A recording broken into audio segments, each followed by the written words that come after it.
Camellie stands at the edge of the playground, the summer sun warming the swings but not the space inside her chest. She watches a friend laugh, hears a rhythm of carefree footsteps, and feels something small and heavy settle over her tongue. She has a question that could make everything brighter. She wants to join the game, yet the sentence tangles like a knot.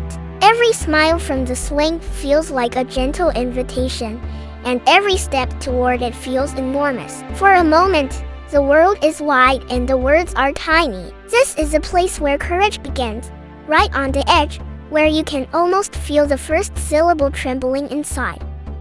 She opens her mouth, and the idea of a sentence rises like a wisp of breath, but the letters slip away on the breeze before they find their home. Camellie reaches out with both hands as if she could catch the air itself. Her fingers close on nothing. Invisible letters drift past the edge of her lips, glimmering like dust caught in sunlight, and then they're gone. It feels strange and unfair. The thing she most wants to say floats out of reach, as if shy too. Each loss tugs at her confidence, but beneath the frustration is a tiny, persistent hope that somewhere, somehow, the right words can be found again.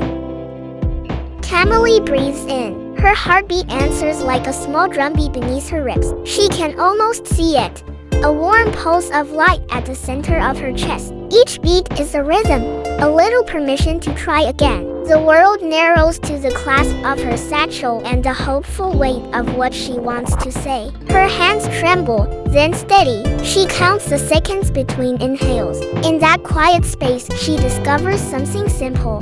Bravery is not the absence of fear. It is the act of moving forward even when your pulse says otherwise. One breath, one steadying thought, one step closer. Then like a thought made visible, an outline shimmers into being. A bug-shaped arch, pale blue and humming with gentle light. It opens in her mind as if the world itself is offering a doorway to practice and possibility.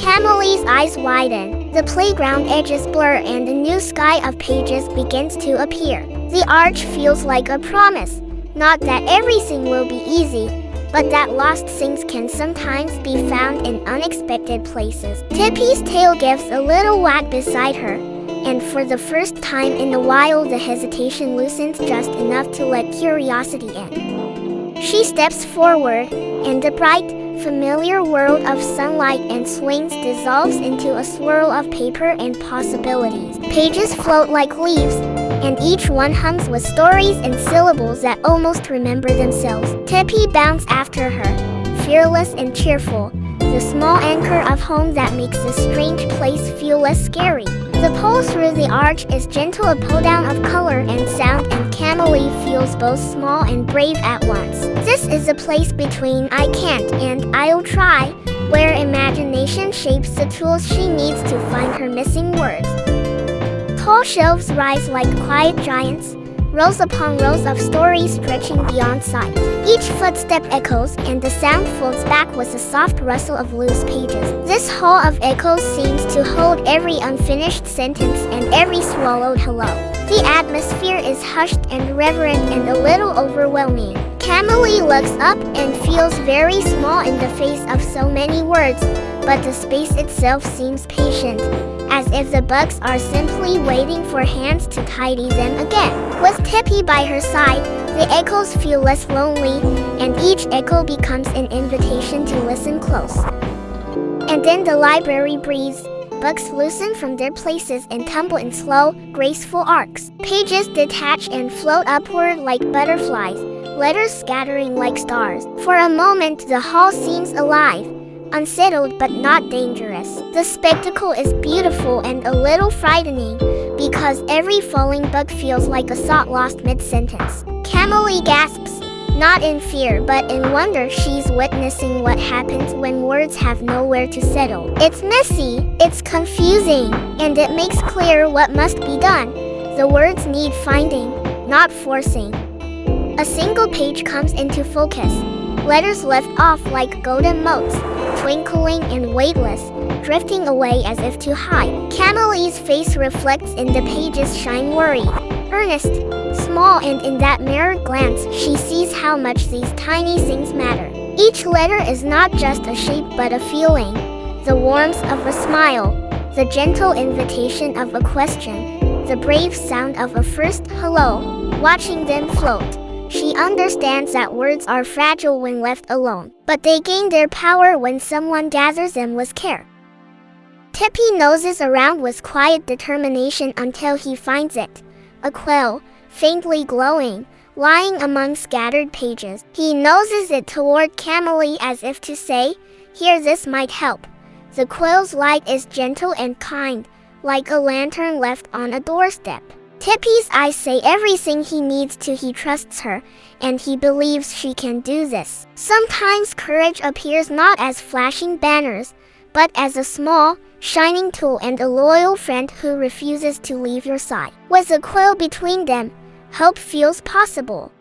The quill unfurls into a ribbon of warm, liquid light that curls and floats like a living thread. It glides to Camellie's feet, playful and patient, sprinkling tiny sparks like confidence on the floor. The ribbon seems to hum with words it hasn't yet known how to be, waiting for someone to coax them into shape. It's a tool for mending, gentle, luminous, and obedient to care. As Camellie reaches down, the ribbon loops around her fingers, and she feels its steady warmth, the first real help she's had in turning scattered letters back into meaning. Kneeling on the library floor, Camellie dips the quill into the ribbon's glow. Her hand shakes at first, then steadies. She writes slowly, letter by letter, P-L-O-I. As a wordplay forms, each letter pulses as if remembering where it belongs. It is not perfect, and it doesn't have to be. The act of writing it with care is the thing that matters. Tippie watches with bright eyes, as if applauding with his tail. The first reclaimed word hums like a small, steady drumbeat of courage, not loud, not flashy, simply true. Camellie ties a glowing ribbon around a leather-bound book, looping the knot with concentration. When the ribbon cinches, the binding snaps closed with a tiny, musical chime that feels like the sound of an agreement kept. The book settles, whole again. This small, satisfying snap is not just a sound, it's a promise fulfilled, a rescued sentence tucked safely back where it belongs. It reminds Camellie that care is a kind of bravery, steady, patient, and gentle. Sometimes fixing things takes small hands and a willing heart. Around them, the library responds. Books begin to rise, guided by unseen hands, and return to their places in neat, patient rows. Pages that once drifted like snow now settle like leaves in autumn. The air is thick with tiny, glowing dust motes that float like friendly fireflies. The scene moves in slow motion, each book finding its place, each page smoothing out. Camellie watches as order returns not by force, but by gentle coaxing. She recognizes, in the quiet choreography of it all, that her careful work helped make space for these words to be whole again. As order settles, Camellie rises and feels something else unfold inside her, a small, steady smile. It begins at the corner of her mouth and warms through her chest. Tippie barks once, a happy punctuation, and his tail tells the whole story. He's proud of her. Confidence is not an instant trophy. It's a collection of moments, one recovered word, one tied ribbon, one patient breath. Standing in the gentle halo of library light, Camellie realizes she's stronger than the moment when she first arrived. Courage has its own quiet glow. The pale blue arch reappears, open and welcoming as a friend's outstretched hand. Camellie and Tippie step through together, the warm library light lingering at their backs as the blue hush of the inner world recedes. Pages swirl away like the last notes of a song, and the playground's familiar colors begin to bleed back in. It's a reverse of the first crossing. The magic that taught her now returns her to the place she started. But she is different, steadier, softer, more sure. She carries with her a ribbon that glows faintly, small proof of what she learned. Sunlight warms the swings again, and sand feels ordinary underfoot. Camellie stands where she began, but the world seems new, sharper and kinder all at once. The ribbon on her satchel pulses like a tiny compass, a private light that no one else has to understand. Nearby, her friend's laughter spreads through the air, and it doesn't sting now. It calls. The playground looks the same, but Camellie knows something important. Words can be practiced and mended, and courage can come from doing small, careful things. Up close, she breathes in slowly. Her shoulders drop, and a soft exhale carries away the weight that had left on her tongue. The heartbeat that once felt like a drumbeat now feels like a steady companion. In that tiny, unremarked exhale, she finds a space between thought and speech. For a second, she simply listens to the rustle of leaves, to Tippie's small contented woof, to the rhythm of being ready. Courage, she understands, is often a breath long more than it is a shout. She lets herself breathe, and in that breath, she finds the words. She approaches, voice small but steady, like the soft plug of a bell. Will you play with me? The question emerges not as a demand but as an offering. The speech bubble hangs like a little lantern between them. Her friend pauses, the world holding its breath for the answer. It's a simple sentence, but it carries everything. The fear of being turned away, the hope for acceptance, the risk of making oneself seen. Camellie's eyes meet her friend's, and in that look is the courage of someone who has practiced being brave.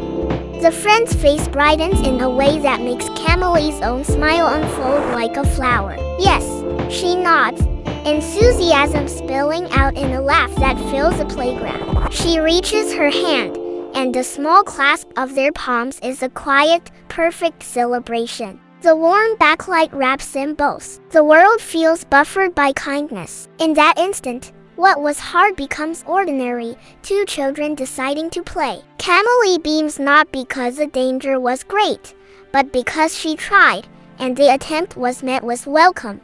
They run off together into the swing set and the slide, their laughter threading into the golden afternoon. Tippie bounced beside them, the little ribbon on Camellie's satchel leaving a faint trail of light that seems to wink at the camera and then dim in contentment. As the camera cranes upward, the playground shrinks into a warm patch in a big, kind world. The last thought lingers softly.